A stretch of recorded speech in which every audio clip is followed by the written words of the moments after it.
ये ले भिखारी, ये खा ले। भगवान तुम्हारा भला करे बेटा। पापा? दिया, ये तो मेरे पापा की आवाज है। नहीं धर्मेंद्र, तुम्हारे पापा कैसे हो सकते हैं? तुम्हें तो बहुत अच्छे से पता ना कि तुम्हारे पापा हमारे घर से सारे पैसे जेवर सब चोरी करके चले गए थे, तो वो यहाँ कहाँ से आए? तुम चलो यहाँ से।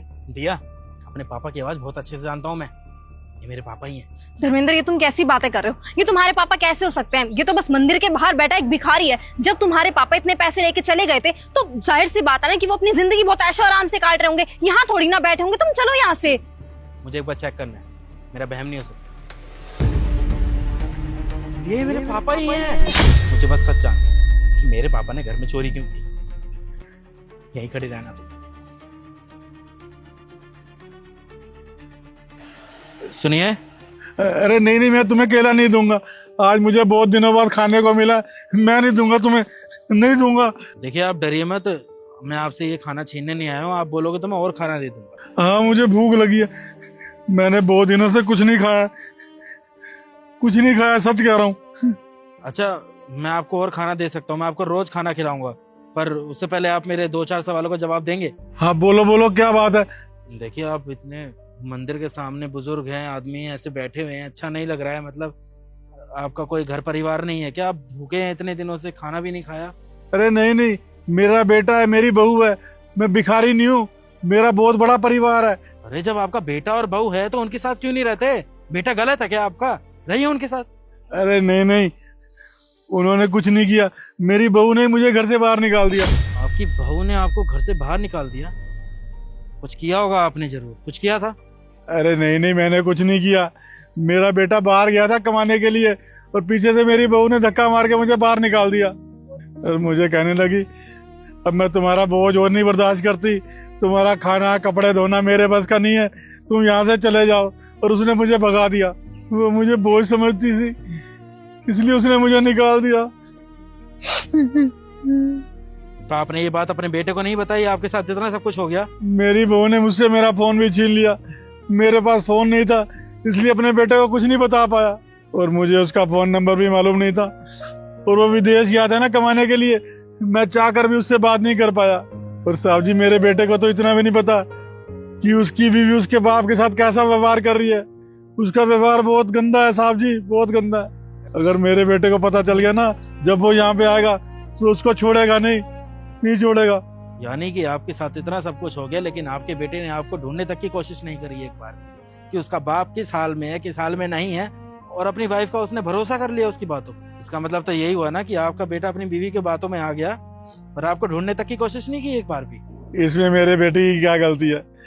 अगर मेरा बेटा कभी आया मुझे लेने के लिए, और मैं उसे गले से लगा लूंगा और उसे सब बताऊंगा उसकी बीवी मेरे साथ कैसा व्यवहार करती है। अगर ये सच्चाई, इतना सब कुछ जानने के बाद सच में मेरे को बहुत बुरा फील हो रहा है आपके लिए।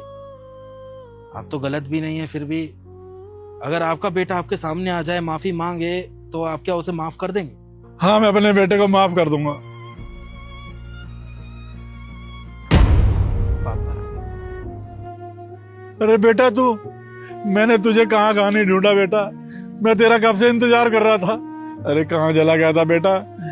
देख तेरी बीबी ने मेरा क्या हाल कर दिया, मुझे मार मार के घर से बाहर निकाल दिया, और ऊपर से मुझे धमकी देने लगी कि अगर तू वापस आ गया ना घर में, मैं तुझे और तेरे बेटे को जिंदा नहीं छोड़ूंगी।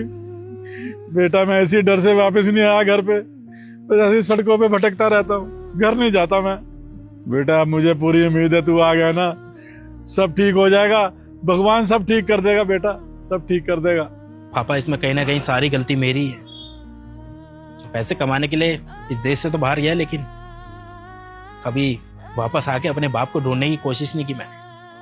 मैं अपनी वाइफ की बातों में आ गया और कहीं ना कहीं आपको गलत समझने लगा। और पता है पापा, जब मैं घर वापस आया ना, तो सबसे पहले मैंने आपको ढूंढा कि आप कहाँ हैं, आप कहीं दिख नहीं रहे हैं। तो पता है दिया ने मुझसे क्या बोला कि पापा आप कभी दिखेंगे नहीं, वो तो इस घर के सारे जेवरात लेके चोरी करके भाग गए हैं। अपना नंबर भी स्विच ऑफ कर लिया उन्होंने। कितना कांटेक्ट करने की कोशिश की मैंने आपसे, लेकिन कभी कांटेक्ट नहीं हो पाया। मेरी वाइफ ने मुझे मैनिपुलेट कर दिया था, इसलिए मैं कहीं आपको ढूंढने की कोशिश भी नहीं कर रहा था। कहीं ना कहीं मैं ये चाह रहा था कि एक बार आप मुझे मिले, एक बार आप मुझे मिले, मैं कम से कम आपसे पूछूं तो सही कि आपने ये सब क्यों किया। और मेरी वाइफ ने मुझे बताया कि उसके ऊपर आप गंदी नजर भी रखते थे। पहले तो मुझे विश्वास नहीं हुआ इन सब, लेकिन जब दिया ने रोते रोते मुझे सब कुछ बताया ना, तो कहीं ना कहीं मुझे उसकी बातों पे यकीन होने लगा और आपसे मुझे नफरत। और देखिए ना भगवान का करिश्मा, इतने टाइम से मैं मंदिर नहीं आ रहा था, लेकिन अचानक से आज मेरे अंदर से मन किया कि मैं भगवान के दर्शन करूं, एक बार आऊं इनके पास। मुझे क्या पता था कि भगवान मुझे सच में राह दिखाएंगे। मेरी तो सारी प्रॉब्लम सॉल्व हो गई। मैं मंदिर आया और अचानक से आप मुझे मिले और सारी सच्चाई मेरे सामने आ गई। फिर मुझे पता चला कि गलत आप नहीं है, गलत तो मेरी वाइफ है, जिसने एक बाप को उसके बेटे से अलग किया। और अगर आज मैं आपको यूं प्रसाद ना देता और आप आवाज ना लगाते ना पीछे से, तो कभी मैं पहचान ही नहीं पाता कि मेरा बाप इस हाल में यहाँ पर पड़ा हुआ। पापा माफ कर देना मुझे, मैंने आपको गलत समझा। मैं और कुछ तो नहीं कहूंगा, बस इतना ही कहना चाहता हूँ कि मुझे माफ कर। अरे बेटा तू क्यों माफी मांग रहा है? इसमें तेरी क्या गलती है? वो तो उसने तुझे भड़काया और तू भड़क गया बेटा।